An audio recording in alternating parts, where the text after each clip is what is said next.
Welcome into the PHNX Cardinals podcast presented by the DraftKings Sportsbook app, an official sports betting partner of the NFL. Don't forget to hit that like button, subscribe wherever you get your podcasts, and leave a 5-star review. I'm Chierstin Susel with Venerable Frank Sanders, who apparently is finishing up some notes for us. Yes. I am not unprepared today. But I'm never unprepared. I'm always, it's just I just got to look down a little bit, cover some stuff. Well, welcome to the off season, guys. How does it feel? Barf. No, thank you. When I saw the divisional round lines come in after Shane and I did guess the lines today on PHNX Bets Daily, it really saddened because I'm like, oh, the Cardinals aren't on it here. Well, of course not. They've been terrible for the last 7 weeks, and they're out of the playoffs now. It feels like way too soon because we could have imagined so much more for this team and for the fans. We could have imagined for ourselves so much more. We're talking about division championship game, and talking about how much better this team has gotten, and from what it was 2 years ago, that it wasn't a bad decision to keep this team together, to bring Cliff in, to bring Kyler Murray in, to add J.J. Watt, to figure out where we're trying to get to in this what we had done in the offseason to where we are now and where we was. It just feels like this is too soon because I don't think we've scratched the surface of what our real potential should have maximized this year, and it just feels like it's just too soon for us to be here. I'm somewhat happy to just be off the roller coaster. Like, I needed off the ride. Like, I felt like we were on I don't know if you guys are big into roller coasters, but growing up in Northeastern Ohio, Cedar Point, Six Flags, I was a big roller coaster enthusiast. There was one type of roller coaster that you just knew that you didn't want to go on. That was the old wooden roller coasters because hurt your back, hurt your neck. I mean, it was just like, it hurt to go on it. You wanted the new, like, metal, new technology, smooth riding roller coasters. I felt like I was on a full-blown wooden roller coaster by the end of that, and like got off like dizzy, limping, like a kink here, needed a few adjustments. And so I'm just happy kind of that we just, it's over, because that wasn't fun towards the end of the season there. Well, no, halftime of that game, Chierstin in the press box, like, it was very much like, I want to leave. I do not want to watch this team anymore. And yet there it was in SoFi Stadium, right up in our faces, of this team non-competitive for really the 5th time in 6 games. So I'm with you. Mercifully, it's ended now.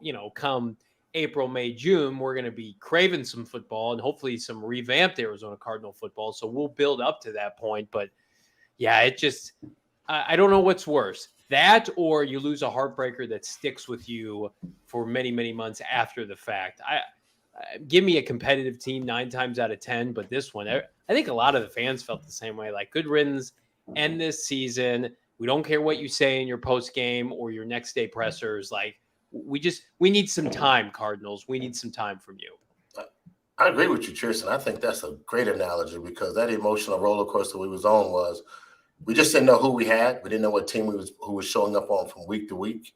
I remember in 1998 how we got to the playoffs was we had to win the last 4 out of 6 games, and winning it felt so good at the end of the season, and then when we got into the playoffs, it felt that much better.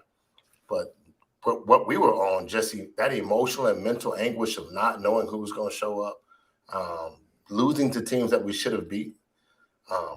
Just not having answers for why we're losing, and then just being disappointed. Like, they just let the air out of the bag. And I totally agree with that. I think that's a great analogy, because that's what it felt like the last couple of weeks of the season. And I'm with you. The description you gave was like, I'm tired of that ride. And that's what it felt like, because it was never just a consistent ride. It was a bad ride. And it was watching our team look like they were just trying to crash, but they couldn't crash because they wanted to. They put off a win. I agree with you. That's a great analogy of a roller coaster. Yeah, roller coasters can be fun, but if you pick the wrong one, you just can't wait to get off of it, even if you love them. Well, we already have some people in the chat saying fire Cliff. Just want VJ gone, please, says Brandon.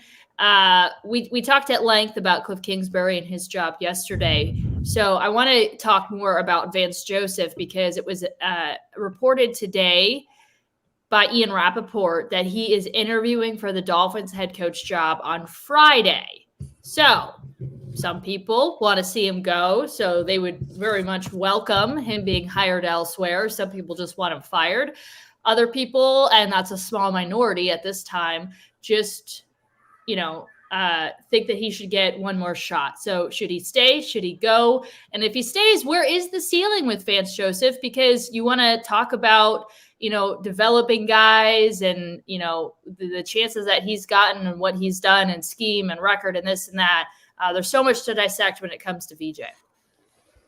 Well, they've given him a plethora of individuals, high picks and free agent signings alike to work with. And yeah, Isaiah Simmons is flawed and Xavier Collins is a raw rookie, but he was brought in to grow a unit and a culture where he could draft and develop some of these young players and get them to reach their potential, much like Cliff on the offensive side. And you could make an argument both of them need to do a better job. But I look at a Byron Murphy who got progressively worse as the season progressed.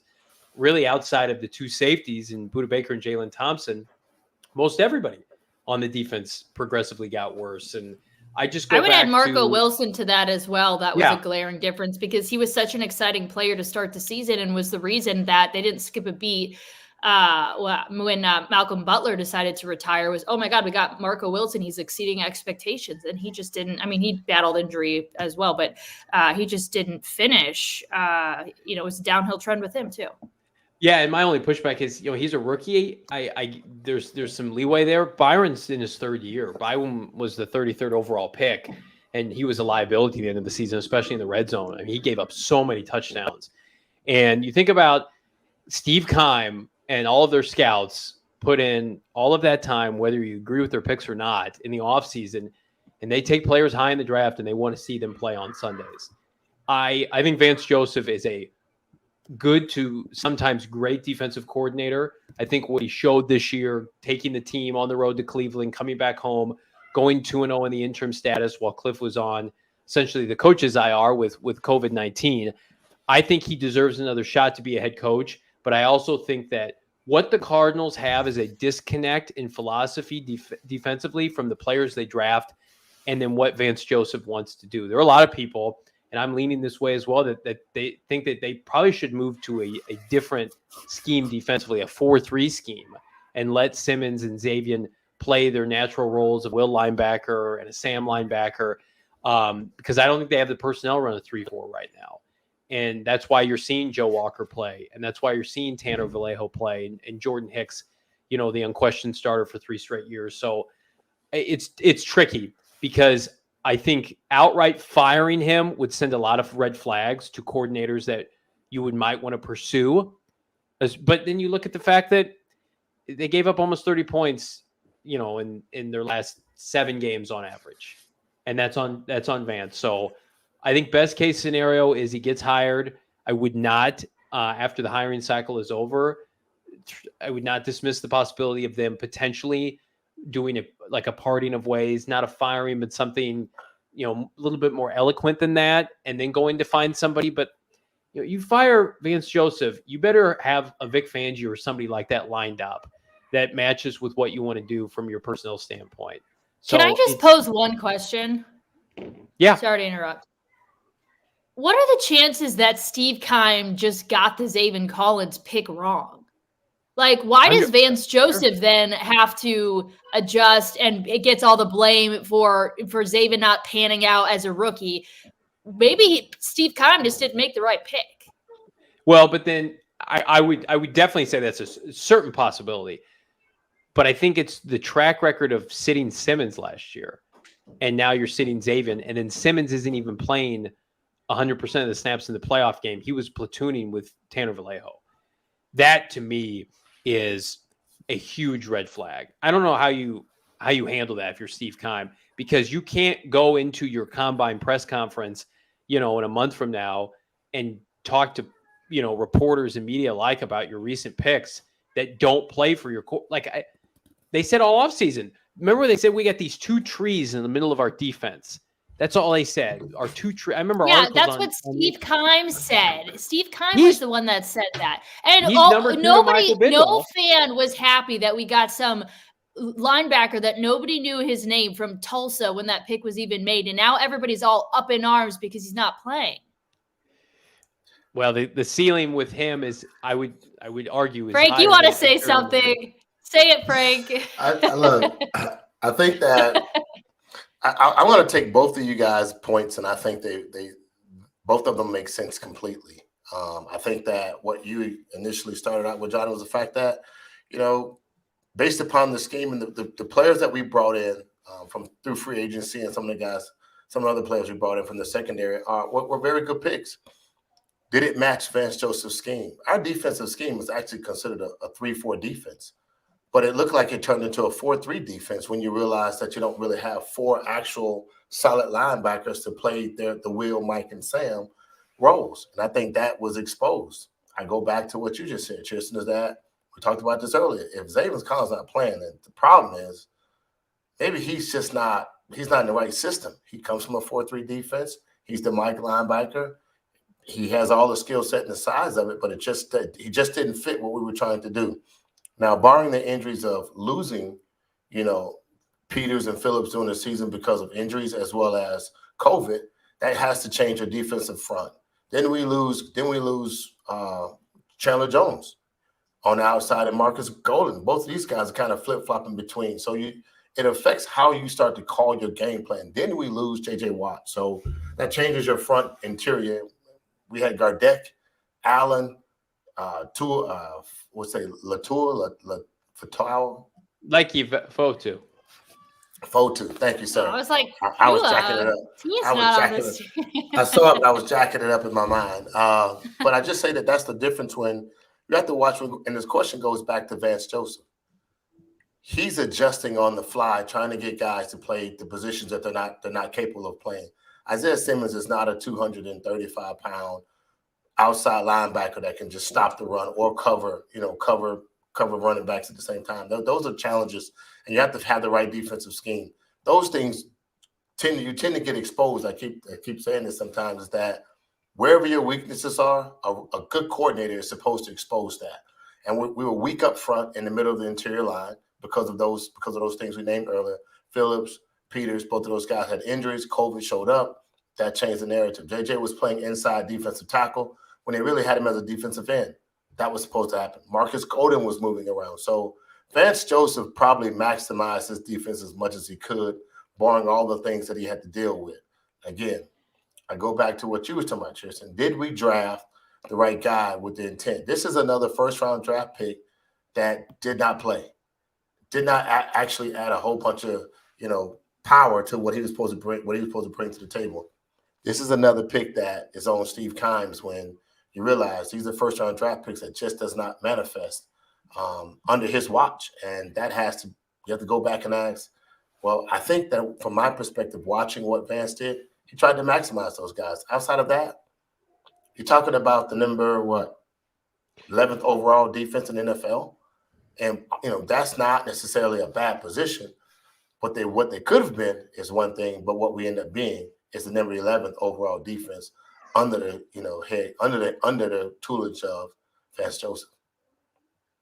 I don't want to come off as Zaven Collins fan club boy because he didn't do nearly enough this year. What I will say is this: he played the least amount of snaps of any first round pick that wasn't hurt this year. And that's crazy. I just can't stomach if you have Devondre Campbell and it's Isaiah Simmons who didn't have consistent snaps at that position at the college level.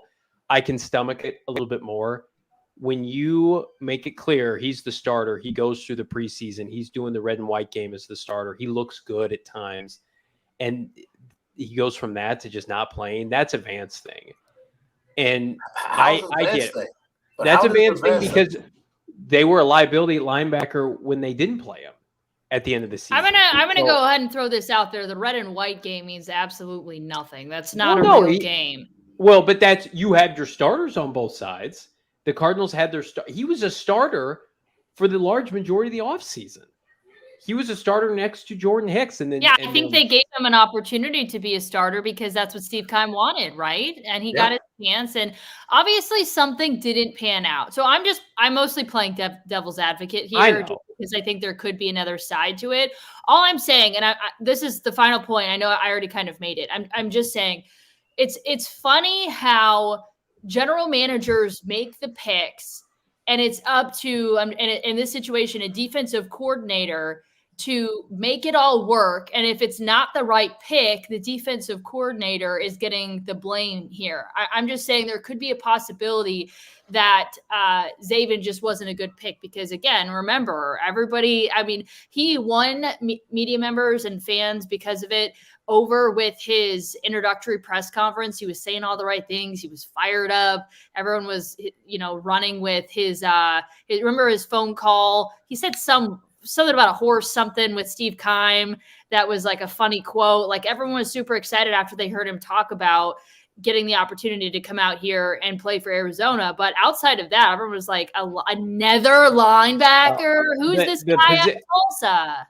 The position itself is indefensible because of how many they've taken. The player was. But maybe they should have gotten a veteran guy to come in and well, they had that with Devondre, who, by the way, just made this. How about this for an indictment of Vance Joseph? Devondre Campbell's first team All-Pro with the Green Bay Packers this year. He got worse last year as the season went on. Zaven Collins was by and large a top 25 prospect. The board that they had in mind was picked clean. Both the corners were gone. All the wideouts were gone. Again, people go nuts over collegiate accolades. He was the Bronco Nagurski Award winner, the Chuck Baritnikoff Award winner, Burnett, whatever it is, Lombardi winner. He was a first-team All-American. He was Pro Football Focus's highest graded linebacker in coverage in the history of their college rankings. He had a resume, and he looks the part. I cannot stand playing guys, especially late in the year, that aren't going to be a part of your future that are currently liabilities. That just, to me, I can't stomach that. If early in the season we would talk about it, they were winning, so it's easier to digest. Man, Joe Walker signed a futures contract today with the Cardinals, meaning he is a afterthought of an afterthought of an afterthought. Zaven Collins was the 16th player taken. I just can't fathom that.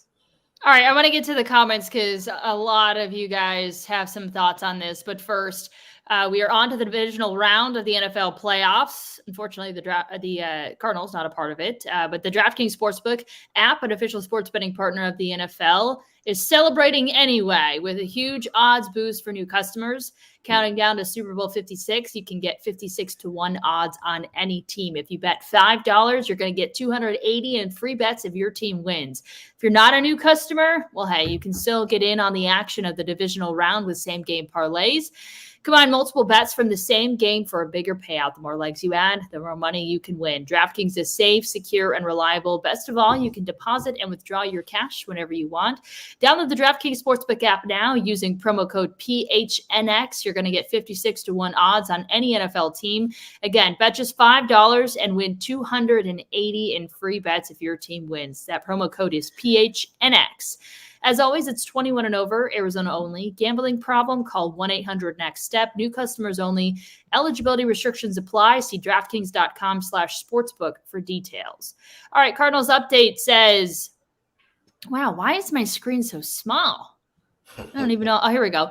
Also, a reason why this team doesn't have depth because Keim can't draft. That's his only downfall as a GM, which is a huge concern. Everything else with contracts and trades is top tier. Anyone have any comments before I move on? I agree. You guys agree? I agree with him. Unfortunately, I just feel like that's the sad part because, look, if you're going to develop your team, you're going to do it in the draft. And our depth is, we have no depth across the board. I mean, I said receivers, we have depth. Running backs seem like we had depth this year. But just on our defensive side, I don't think we have the depth that we should have, especially on our defensive line. And they got exposed this year, unfortunately. So Brandon says this is on Keim. The man can't draft first-round picks. Austin says, look what Micah Parsons did as a rookie with a competent DC. Cardinals update, then again saying we don't know if he was the right pick or not because of Vance, so it's unknown. Good point. But let me back up real quick because he said Michael Okay. Parsons. Michael Parsons is playing his position. He's not playing anything else but a defensive end. So if you use that, like, you know, you can talk about out of a 3-4 defense flipping into a 4-3 defense. And like, I agree with you, Chierstin. They gave him plenty of chance to try to figure it out. Could he actually run the defense and be the leader on the defense?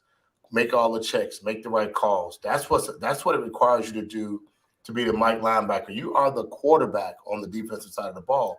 And you got to handle guys emotionally, got to get guys in the right spot. Of course, you got a lot of personality in JJ, got a lot of personality in Chandler, as well as Budda Baker. These are all pro guys. These are guys that's potentially, a couple of these guys will probably make the HOF in that position or the Ring of Honor. And that conversation is your Mike linebacker he's the quarterback on defense. And y'all talk to Jordan Hicks. You can hear his conversation, how he talks, how smooth he is. Seems very calm, very collective. He's a smart and intelligent guy.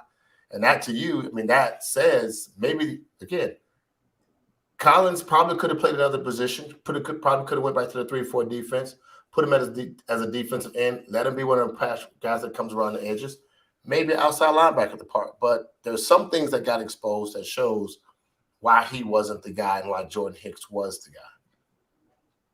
You're right, Frank. Johnny and I did talk to Jordan. It was supposed to be the three of us. I didn't bring that up for that purpose. I thought we were just going to move past that. We can move on. We can move on. We're in the off season now. Maybe because I wasn't there. That's probably what happened. Good point here. Also, Reddick was considered a bust because of our defensive coordinator trying to mold him into a player that he wasn't. When he had a good coordinator, he flourished. But that was Vance Joseph. That was the one that moved him back. And yeah, he did flourish. And many people feel like we should try and get Reddick back here in Arizona. Keim tried to make him an inside backer. So I 100% agree with, Vance is not a bad DC. Keim tried to make him a stand-up inside linebacker. He'd never played anything other than defensive end at Temple, and that was a foolish mistake. And Vance is good at his job. Zaven Collins played linebacker at Tulsa, played will linebacker at Tulsa. Play him there in the NFL. Why can't he play? Play him, please. I can't watch Joe Walker, Tanner Vallejo play linebacker anymore. I just can't do it. That was absolutely pathetic to watch, that the NFL linebackers that we got on our team and those two guys had the chance to play. I looked at Frank. I looked at Chierstin in the bad. press box, and I'm like, why isn't Isaiah Simmons on the field to start this possession against the Rams? Where's Isaiah Simmons? And he was platooning with Tanner Vallejo. Tanner Vallejo and Jordan Hicks, who may not be on the team next year, were the starting linebackers over Zaven Collins and Isaiah Simmons. Like, I just think if you're Steve Keim and you have to go to Michael Bidwell because Michael Bidwell is asking, why aren't the first round picks you're drafting playing? Then it's a Vance Joseph problem. That's why I think there could still be a fallout. So I'm not saying it's the right decision, and I'm not saying Steve is right, but I mean, Steve ranks higher in the organization than Vance Joseph does. The Cardinals finished the regular season ranked 20th in rushing defense. They gave up 10 rushing touchdowns, and 7th in passing defense. They gave up 30 passing touchdowns, and then 11th overall, as Frank noted. Is this acceptable? This is also the number 7 team in the NFL in getting forced turnovers. But that happened all on the front end. Yeah, everything happened all on the front end. That's the 8-0 Cardinals and all these stats. Right, these stats are literally primarily. It's the same thing with the offense. It's a tale of two seasons. Yes. They were the number 1 scoring defense in the NFC for like half the season, and then when the back end of the season started, and when Watt wasn't around, the run defense became an embarrassment, and a bunch of the defensive backs started going down. Or, as you pointed out, Marco Wilson, Byron Murphy started to get worse. Chandler Jones went through, peaks and valleys. And then, Marcus Golden kind of teed off a little bit. So, the unit as a whole got worse in this. I think you have to focus with this team. You cannot look at the big picture. You have to focus on the last 7 games when they went 2-6 or 1-5 or whatever it is. That when the division was on the line, when the playoffs were on the line and en route in terms of seeding, what did the team do? They were terrible. So you're in this league, you're either trending up or trending down. The Cardinals are trending down because of how they finished. Okay, so then answer this question. I apologize. I'm just playing devil's advocate here, and Cardinals Update is asking the question. If he hates rookies so much, then why did Marco Wilson play so much? I understand it was a weak position, so he could have played more, but so was the linebacker position. It's not like he's never played rookies before. Right. And Zach Allen played a lot, and the two defensive tackles last year, like Fotu, Rashad Lawrence, played a lot when they were healthy. It is just that linebacker position. That's it. There is something with that position where Vance has a stigma against playing rookies, probably because he would rather go with a guy who is limited in his skill set, but has the experience to take guys in the position. I can't. No, JV. No, we can't let you. Yes, I can't let you walk that dog. No, you got it. That's what's happening. As a coach, you want to win, and I'm just going to go back to I think that Vance wants to win. And I think you want to give guys the best opportunity. You're not going to talk to Vance and say, when you listen to him speak, he talks about guys in a very articulate manner. He speaks specifically about what guys' skill sets are and what they're able to do and what they cannot do. He don't really bring them down. I apologize. Let me back up. He don't always tell us what they cannot do because some guys are developing. And I think that's been most of his press conference about his guys. This guy's coming along. We're bringing them along, these things that they do say from a coach standpoint. I just really think that the defensive scheme had to change. And I think that when we go back to college and learning the defensive scheme that Vance wants to run, you have to be a quarterback that has the ability to put guys in the right spot, make the right checks, make the right calls. That's not just an easy thing you do from college to the pros. And we're talking about, you said he played will linebacker in college. So that's just an outside linebacker position. It's not really. That's actually the weak side linebacker position. So the strong side linebacker deals with the tight end and the offset of maybe an H-back and that guy. A weak side linebacker is a guy that basically you set on the line, and he has the ability to blitz and stunt and dog and do other things to the defensive line. That's literally how it works out. I don't know what happened to him.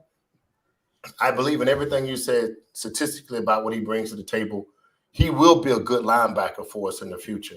I think the defensive scheme changed so much that based upon the injuries and the COVID protocols that some of the guys went through, it didn't always fit the guy. So sometimes it's better not to have a guy lose his confidence in the NFL at a young age than it is to throw him out there and say, hey, you played, but now what? You got embarrassed on live TV. Trust me when I say this.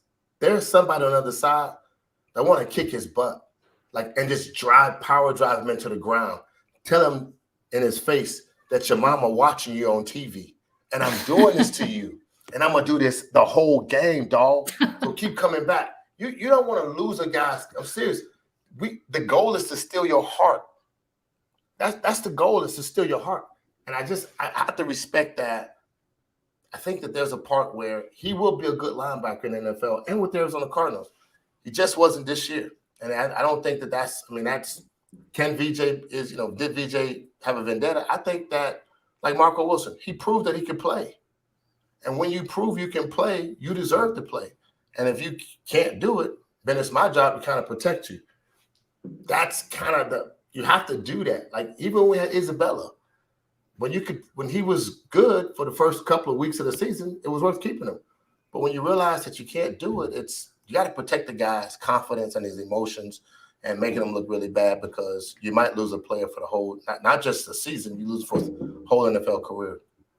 So Johnny has to bounce. He's got his son's parent-teacher conference. What? I have to go be a dad. And I have to go. Hopefully my son gets high marks from his teacher. Probably not. He has been in trouble more often than not recently for being rowdy with his buddies. But, it's better than what I got to watch on Monday night with Chierstin, the Zoom teacher conference that I will be watching. It might be the flag football that you put him in, Johnny. Now he's all full of testosterone and male. That's true. He tried to tackle Frankie, but Frankie can hold her own. But I will be back soon. Thank you guys. Good to see you guys.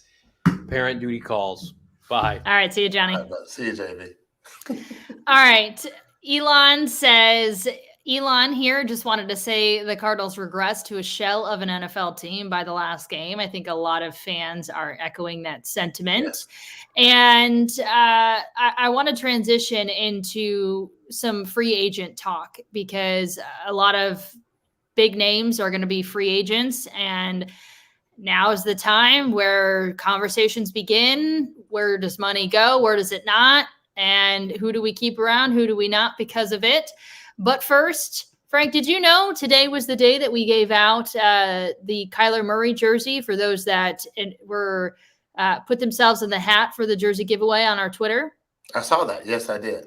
That's because, Frank, you follow at PHNX_Cardinals, so you wouldn't miss a thing, right? Yeah. Nope. If you have Nope. if you have no idea what we're talking about, that probably means that you don't follow us, which means you're missing a ton of stuff we do. Everything from exclusive content to funny content to breaking news to giveaways and fun games that we do on Twitter. So at PHNX_Cardinals, we'd appreciate if you'd give us a follow.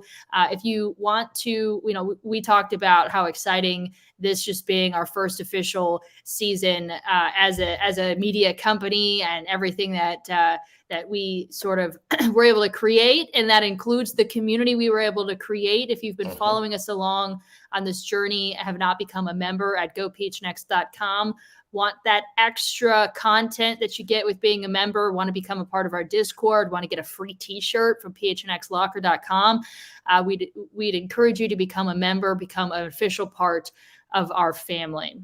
Yes. All right. I don't know if I should get back to some comments before we discuss yeah. her. All right. Yeah, we got read them off comments blown up. People diving in. Yeah.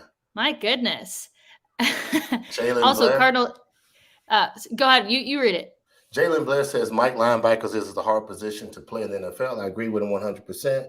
Cardinals was unwilling to let Collins play through his mistakes though in training camp they said they would. And I can say that training camp is different, and I think they probably gave him a chance. But I agree with you, Jalen, but I got to go back, man. I'm telling y'all.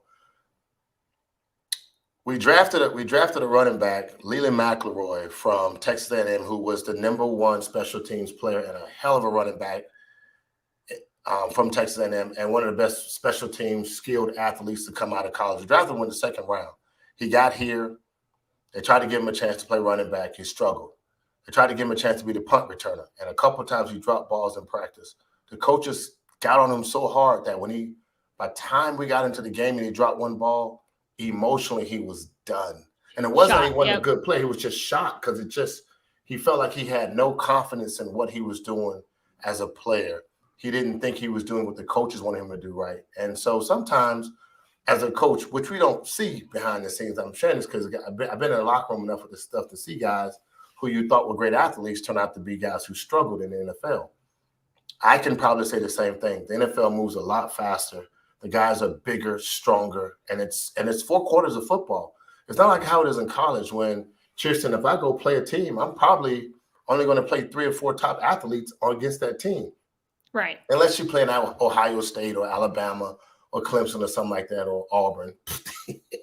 Not lately. Throw it in there. Well, but not lately. But I'm just saying, so that's the part where, guys, he will be a good linebacker in the NFL, and the system and the scheme we'll put together with him will probably fit. If Vance stays, he had a year to sit under it and learn. But Jalen, I'm telling you, man, I had Eric Hill from Louisiana, Ron McKinnon. Those are 2 Mike linebackers that were smart, physical, guys that picked up on the schemes real fast. They knew what they were doing, and it made it a lot easier. But it's a tough position, and hopefully that he'll become the guy that we want him to become in the future. Elon says Chierstin believes Andy should have had touches in the season to see how he plays in a real game. No, I never said that, but I do think that he deserves to go to a team that will give him the opportunity in a game to see how he plays and to see how he's developed. Also, Kyler was throwing to Andy pregame on Monday. I almost said Sunday, on Monday. So maybe his role is, every pregame, every game before the game, he's the guy that, helps Kyler get warmed up. And listen, if that's his role, that's his role. I want that. Good for Andy. I want that job. I want to get paid for that. I definitely want to get paid. That's a beautiful job to have. It's a great job to have. And the backup quarterback. I always say the backup quarterback and the vice president of the United States are the two best jobs on the planet. You don't have to do anything until the original guy gets hurt. It's the best job. Brandon Andy speaks in a chat. Is that a chat right there? That's a super chat. That's what you're looking at. Okay. Brandon says, our number one priority in free agents should be, do you think it's our O-line, our D-line, or do you think it's our Mike linebacker, Chierstin?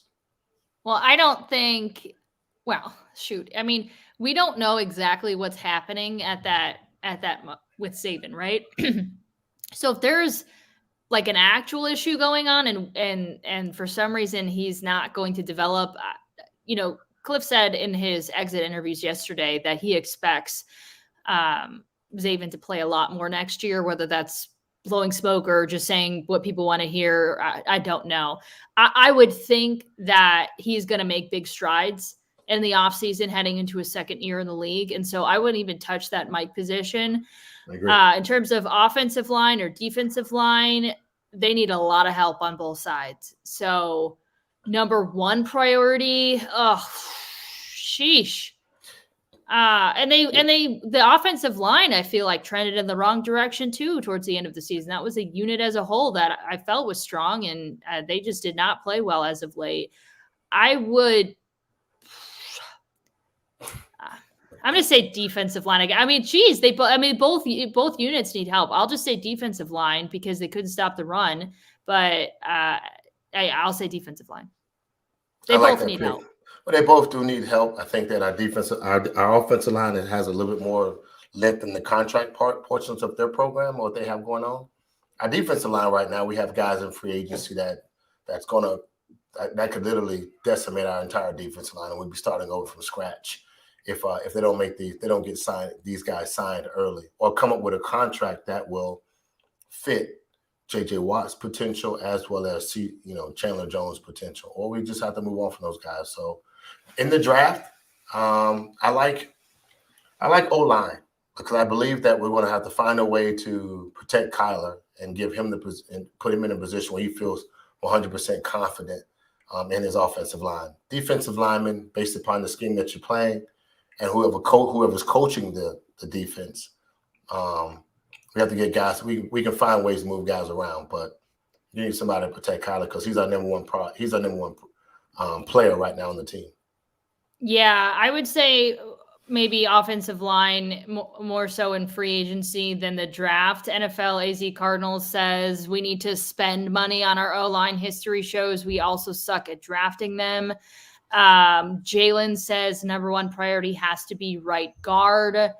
I want the strongest O-line in the NFL, says Elon. Yeah, that would be nice. Yeah, I agree with him. You know what? We're talking about Vance Joseph, and that was on the table earlier about who, and we still haven't answered who we should keep or who we should let go right now. But I just want to add this. We don't know if the team is going to keep Cliff and if Vance is going to be here. I don't know that. I don't know that right now. Those are still question marks that's on the table. They can talk all they want to talk, but after watching what everyone's talked about in the chat, and you too, Chierstin, these last 7 games have been absolutely horrendous to watch. And as a coach, as an owner, as a general manager, you have to make good decisions with the player, with the man that you brought in to lead your team. And if he can lead you for 5 games or 7 games, that's just not enough. I need more out of you. And so those are questions that, to me right now, unless they come out and say we're signing Cliff and we're signing VJ to another contract, then right now I'm struggling with this first part of this first week of the offseason for us. Yeah, I agree. Let's get to our little game we're going to play. So we love that everybody's been so involved in the comments. Here's an opportunity for you to get more involved in the comments. Lots of big names, and we're just picking the top 6 guys that are free agents right now or will be free agents in 2022, however you want to say it. But there's a long list of guys. So here's the top 6. You can only pick one. Is it Chandler Jones? Is it Zach Ertz? How about James Conner? How about Christian Kirk? What about AJ Green? And lastly, Chase Edmonds. You can only pick one. Frank, who's your one? The one I wanted is not on the board. So my number The one free guy, agent that you wanted to, that one free agent you would keep around is not on the board? No. Who is it? No, I'm not gonna say it. I'll reserve it. You're gonna ask it another time. I'll reserve it.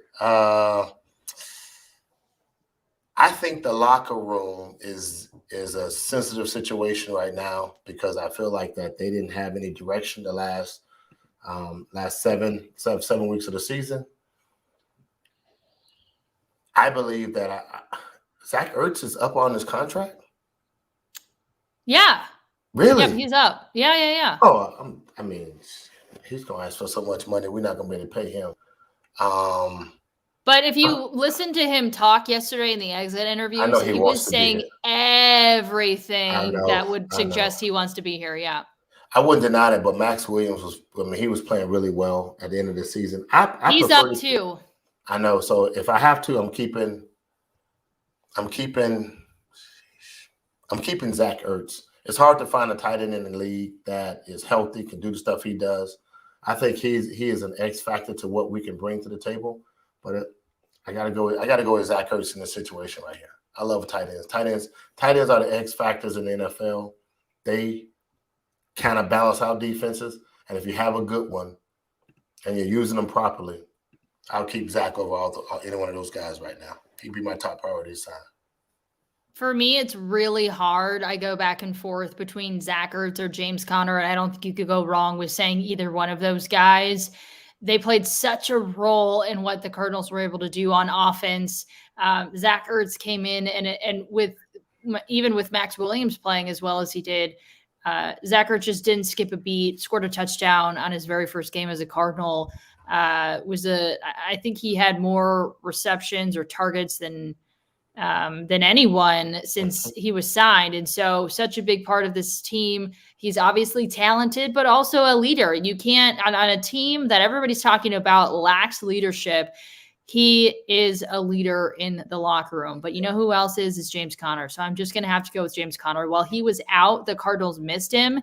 I think that he is, running back is one of those positions where I feel a lot of times like, not to downplay the guys that are out there, but a lot of times you can deal with just like a mediocre running back and still have success at times. I just feel like James Conner brings another level to it. Like I thought that Chase Edmonds was going to be the number one back, and he's great. He's got skills as a pass catching back, which is phenomenal. He can do a lot of things, but he would be somebody that I would look to and just say, he's just another running back, right? James Conner to me is more than just another running back. And he's a guy that you need because he's your goal line guy. He's your red zone guy. I'm sure that they could get somebody else in, but why would you want to? James Conner to me was one of the best offseason acquisitions, and I think they need to do everything they can to keep him around. But again, Zach Ertz is another. I mean, I hope they can keep both of them. There's a lot of tough conversations that are going to be had this offseason. Yeah, the emphasis definitely will be placed on our receiving core and our quarterback. I mean, James Conner, what he did this year was spectacular. I think his market value is going to jump. And I'm almost sure he probably will jump ship from the Cardinals on what they can offer him and what his value is on the NFL's worth.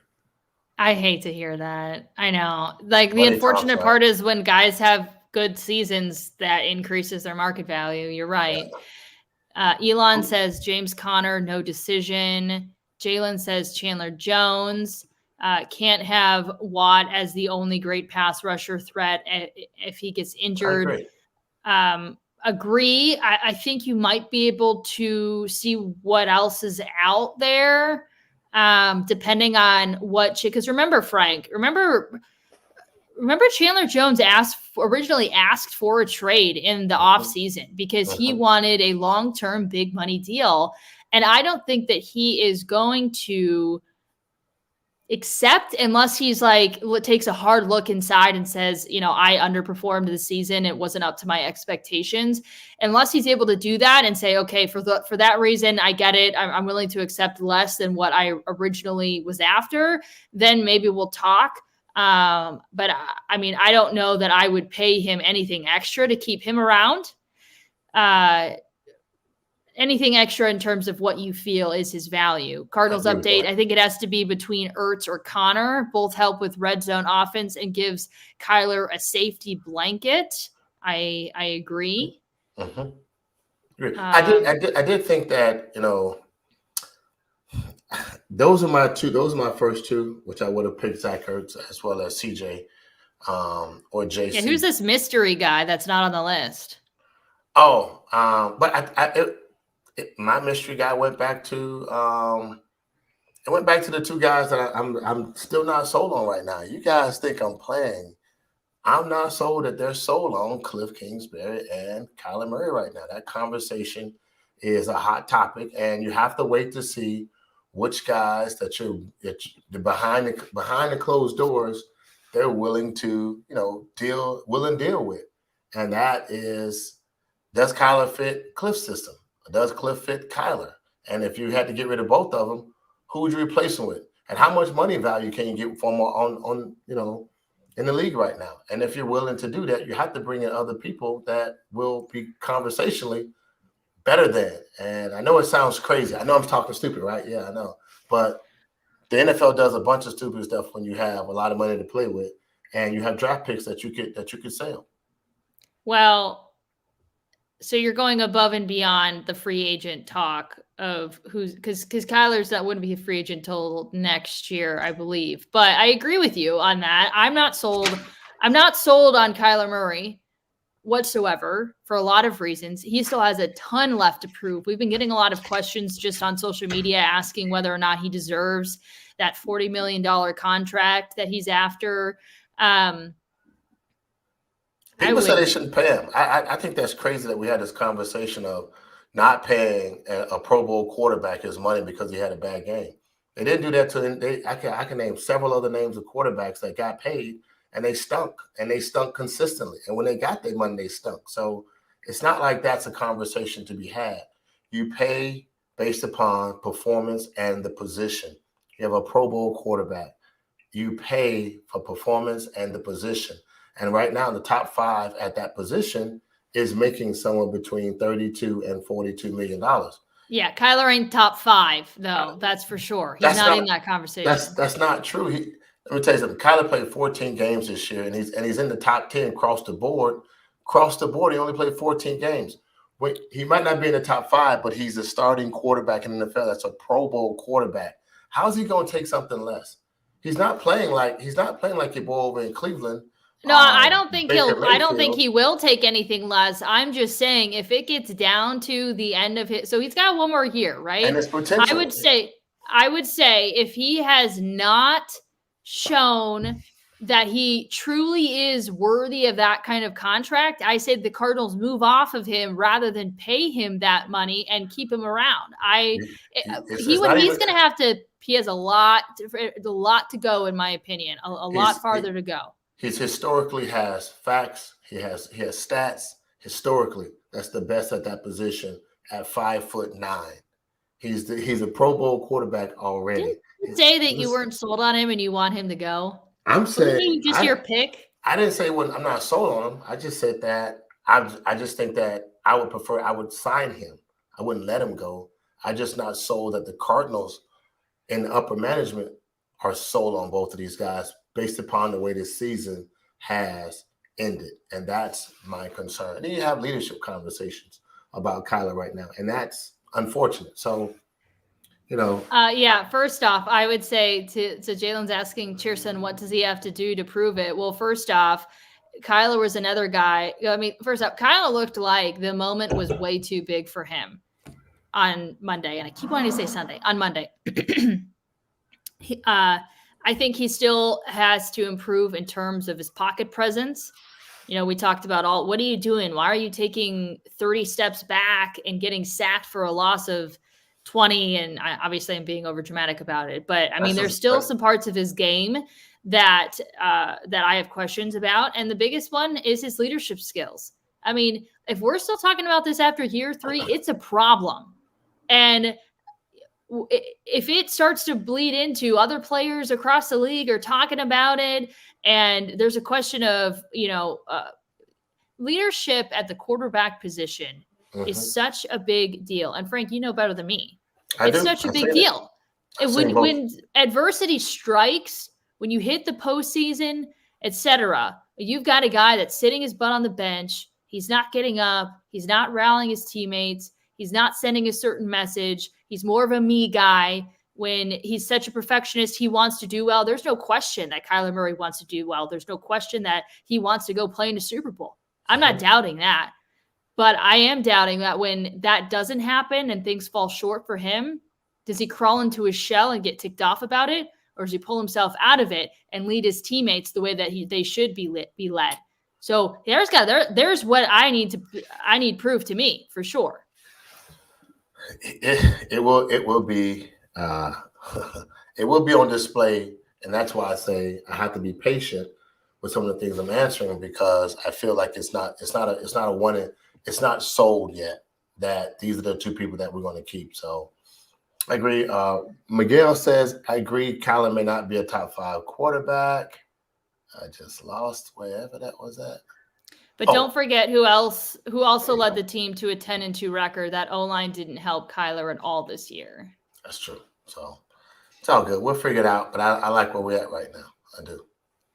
Yeah, I mean, I'm not completely against Kyler at this point. All I said was there's still more that I need to see. And I think that's perfectly fine after a season like this to say it. Yeah. This is still a Pro Bowl quarterback.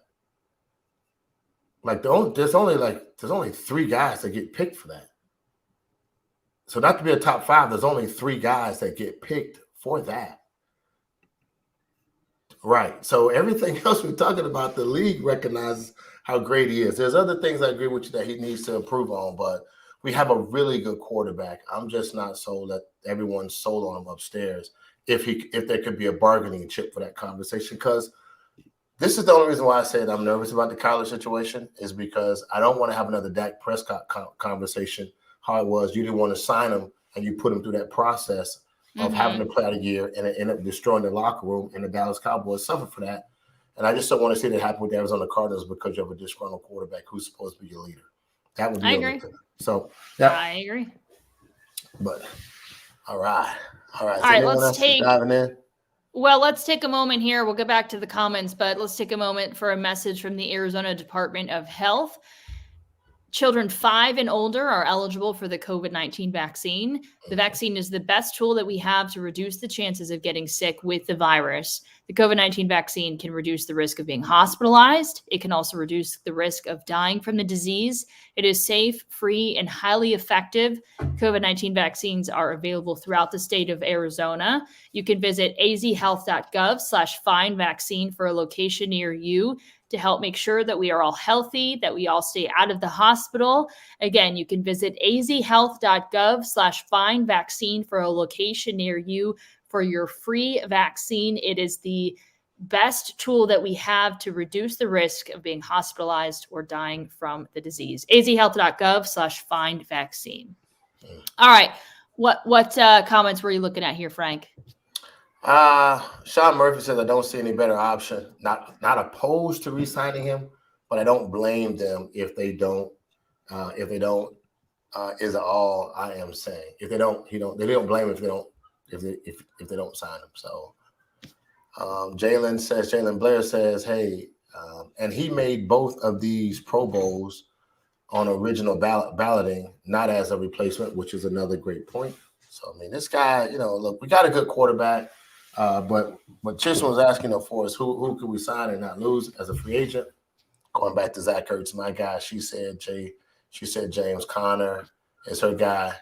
And I like it. I like your pick on that, because you do need that leadership in that.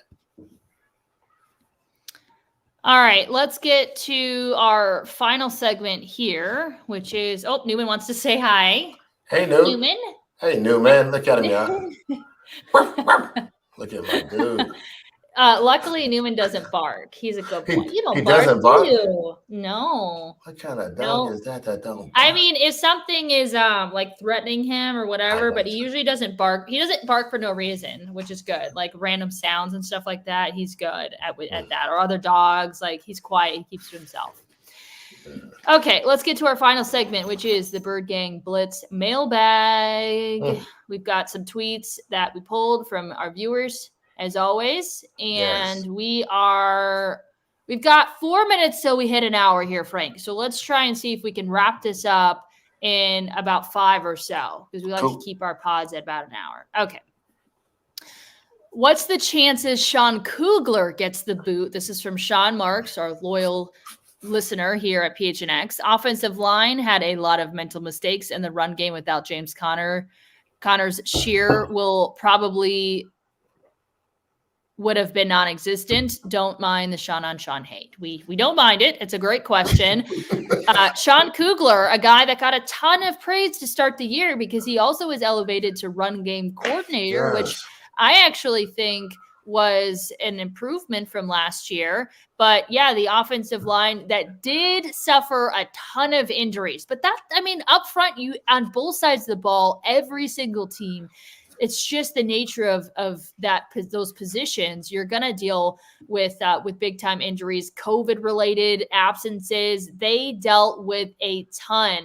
There was a stat heading into the regular season finale that was basically the Cardinals had not played with the starting 5 that they were going to take into the postseason. So I think originally Josh Murray was on the line to start the season as a starter and then got replaced. So after that replacement happened, that the starting 5 had not been together before until the season finale. They went through a lot. Look, I like Sean conversation. Don't hate. I like that. But I do say I agree with you, Chierstin. He got a lot of praise early in the season. And again, I have no understanding of what happened after week 9. I have no idea what happened to this team after week 9 from the running game perspective or from the passing game perspective. And I know there was still constant changing of the offensive linemen. Rodney Hudson wasn't healthy for most of the year through COVID and injuries, and he's our center. We brought him in. We see how impactful he is when it comes to having him in there. And unfortunately, he wasn't healthy this year. And he was supposed to be a leader. So, but I just don't know I don't know what happened to this team. And I think Sean Kugler is a good coach. I'm just not sure. I don't know what happened behind the scenes and why it seemed like it failed. And maybe I will say this here. Let me go back. I remember this happening to us on our team real quick. And the only thing that was a difference was we had a great game plan and we had a great offensive scheme we was going to run during the season, Chierstin. And then when guys started getting hurt and we had to replace them with guys that was not as good as the guys that were supposed to be the starters, we had to dumb down the offense. And we had to make it where it was just like zone blocking and not, really stunting and dogging and twisting guys around or pulling the right guards or running counters and traps and stuff we had prepared for. And I think sometimes you miss that because you want your guys to play because they got on the jersey. But something happened tremendously where our offense and our defense just did not look the same. Yeah, guys like Sean Harlow, for example. Yes. All right, next question. Why Cliff doesn't dictate running plays? Does Kyler refuse? So I'm assuming that's just simply why doesn't he dictate more designed run plays for Kyler? Well, it's been clear. Kyler made it clear that that's not the quarterback that he wants to be. But it does make me wonder. I felt a key to Monday's game was to get Kyler involved more in the run game. And, I've said it all week long, like heading into the game, this is a good thing that Kyler that he sort of saved his legs all regular season because, man, he's got fresh legs and a great opportunity to do everything that he's capable of doing. And one of the reasons that he is such a good and highly praised quarterback or can be is because he also is such a big threat with his legs. And we didn't see that. I thought we were going to see it more. And so it does make me wonder if the conversations between them is like Kyler saying, like, I'm not running those plays. Mm-hmm. You know what? I was wondering if he was asking the question, was it from the standpoint of the offensive running plays, or was it from Kyler himself refusing to run because he didn't want to run individually? So I think it was, primarily I see about what you're Kyler, saying. right? Oh my God, what's the Well, word? you interpreted. Yeah, as it was Lord, Kyler. I interpreted as if it was Kyler running the ball This himself. team was the number 10th team in the NFL in rushing yards, a little bit less than 2,100 yards. Number 4 in the NFL in touchdowns from the running back position. Look, to have a balanced offense, this team also had 6,000, a little bit more than 6,300 yards total offense. The offensive game plan was there. A lot of the execution was not there. And I think that's the part where I don't think Kyler gets to make the decision if he wants to run or not. But I don't think he's stopping Cliff from doing anything for his calling running plays. It just depends on what the defense is giving him. You have to make those decisions at the line. Agreed.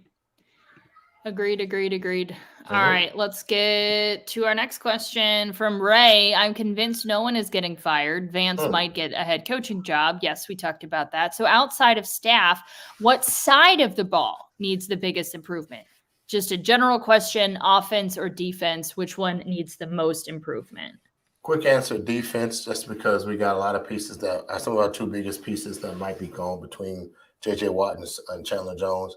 Our defense line needs to be fixed, and as well as that, our linebacking core needs to be addressed immediately. I would say every position, like every unit, and I get of both sides of the ball needs an upgrade. I would say Kyler is sticking around, so that quarterback in and of itself maybe would count for something, and therefore I would say defense. But I think you need to take a look at running backs too. All right, for sure. I'm sold. Defense. Every level of the defense needs an improvement. Every level. Thank you. I just talked out loud. I was thinking through it, talked out loud. I like it. Thank you for allowing me to talk that through with you, Frank. Oh my God, it was so good. I appreciate it. I was like, yeah, go ahead, work it out. Yeah, defense. Okay. Yeah, defense definitely needs to improve. Yeah. And we will have plenty of time to unpack probably every single player, every position, and where the Cardinals should go from here in future episodes. This is our final question. Should Cliff be fired? And do you think he gets fired? Not since I got a tattoo. But yeah. I think there's some conversation that needs to happen. And there's certain things that I will say this here personally. You have to go inside and really talk to him. You have to find out what happened and what didn't you do that could have made this team better. And I think those are the questions that Mike and Steve will ask him to his face. And he has to answer those things like a man and like a coach that wants to coach an NFL. In college, he'd have coached 14 games and probably got close to the national championship. In the NFL, he's at 21 games right now. That's a long season sometimes for a college coach. We've already seen that the back end hasn't been good of the seasons that he's coached. So they're going to ask him some questions that he has to answer directly. And if he answers it rightly, he'll be our coach next year. And if he doesn't, he'll probably move on. So Johnny seems to think that because he was doing exit interviews yesterday, that meant that he was in the clear from getting fired. I don't think he gets fired, but I don't think that makes him in the clear either. I mean, I think if they decide in the next couple of days that he's not their guy and they could bring somebody else in that's better, then they would go for that. Now, I do think that he has one more year to sort of see where he can take this team. Mm-hmm. So I don't personally think that he's getting fired. You could certainly make an argument for why he should go. I think that just the trend of the way that his teams have finished seasons speaks for itself. You could argue that he's not the guy to elevate Kyler. That speaks for itself. If you're going to stick on Kyler and give him that contract. So there's a lot of there's a lot of reasons that you could point to as to why that he should be fired. I think we see him for at least one more year, though. I'll take one more question from the chat. Okay. And that was somebody asking you a question, Frank. Gilbert wanting to know what position you would draft in the first round. He said, I would go O-line. No, I would not. And the reason why is because I think you need to go to defense. I like depending on where we are in finishing, I think in the top 15th in the NFL, you'll be somewhere between the number. I don't know what our draft pick number is, but I think we need somebody on our defensive line. There's some young college studs out there right now that can probably fulfill some areas in our defensive line. We need a defensive tackle, defensive nose guard, and anytime you can build your defensive line up, you always got that. So for me, thinking about where we are right now across the board, I'm going defensive line. It is escaping me. It's middle of the first round. We do not have good position here. So I can't remember off the top of my head. I should know this. We're officially in the off season, but for some reason it's escaping me and I can't quickly find it. So yeah, we don't have great position here. Sean says in the that's draft. number 23rd pick. We have the 23rd pick. The 23rd. So, okay, cool. Yeah, that's what I thank you. Figured it was something like that. I figured, receivers were good on until, we got some long-term contracts. We got some young receivers that are coming up. I'm okay with that. Our cornerbacks are young. They still got some time. They can get better. Our defensive line is what's hurting right now, and contractually, that's probably one of our heaviest spot right now. We got $20 million in JJ with 4.9 this year. We got 18 in CJ. That's a lot of bread, and then we got to figure out how to negotiate with those guys if they want to come back. I think Phillips is up this year, Peters is up. So we got to figure out how we're going to negotiate that money. I think both. Guys. Yeah. And so when you look at that, you just have to figure out you need somebody to defensive line. We got young studs in our secondary, two young guys in our linebacker core. Our defensive line needs to be built up, and you need to have some guys with a little bit of dog and an edge in them. And I think that would be where I would go. And typically you can find those guys out of the SEC. I'm just saying. Just means more. I'm SEC biased. I am so incredibly biased towards the SEC for having covered Tennessee for a few years and getting a taste of. I went from Arizona. So I grew up. Full disclosure, I grew up an Ohio State fan just because I grew up there. My dad's a big Ohio State fan. So that's one thing. I had never seen them play in person, but that's one thing. There's a lot of talent there. And then I went to Arizona State. Not to dog on Arizona State, but I covered them as a student. I was around the team and was around various other teams, Air Force, Colorado, throughout my career. Then I got to Knoxville and traveled, watched all the SEC teams play, traveled to, away stadiums. It is a totally different league, not even close. And those dudes coming out of high school look like grown-ass men. Grown-ass men. Their linemen are the SEC. The linemen in the SEC don't even compare to linemen in any other league. They do not. They're a different breed. Yeah, they're 5 stars. And I'm not saying it's not across the country because there are some 5-star athletes that go a lot of places, but if you get a chance to see them, man, it's night and day. They look differently. Their physical physique is totally different. But we got to make good decisions. Our first round draft picks have been bad. I'm okay with Steve Keim's, getting rid of that first round pick, looking for some way you can go get it. You can go get another guy from another team and bring in experience. We got enough youth in positions that are key positions, but you got to have experience in positions that matter, that can talk to guys and get guys to, you got to have guys with experience in the middle of that line, offense or defense, because that's where the grunt work is done. And not everybody wants that grunt work, guys. You guys are chiming in real good, which is the funny part. They're chiming in saying AB is a free agent. I don't know what AB they thinking about, but that's never going to work in Arizona. If we didn't go get OBJ, which I was begging for, but since we didn't get OBJ, we dang sure not going to get Mr. Brown at all. So you guys, I take back what I said about OBJ. I would take him. I don't think my opinion on AB at this point is going to change, though. Definitely not. Nah, All right, Frank. We have plenty of time to continue our conversation on Friday. I will see you in the studio. We appreciate everybody who was chiming in on the conversation in our comments. It was a great conversation, successful. Felt like we made some strides here. So great talking to you guys as always. If you haven't followed us on social media, subscribe to our podcast, subscribe to our YouTube channel. As always, we would appreciate if you would do that. Frank and I will see you on Friday.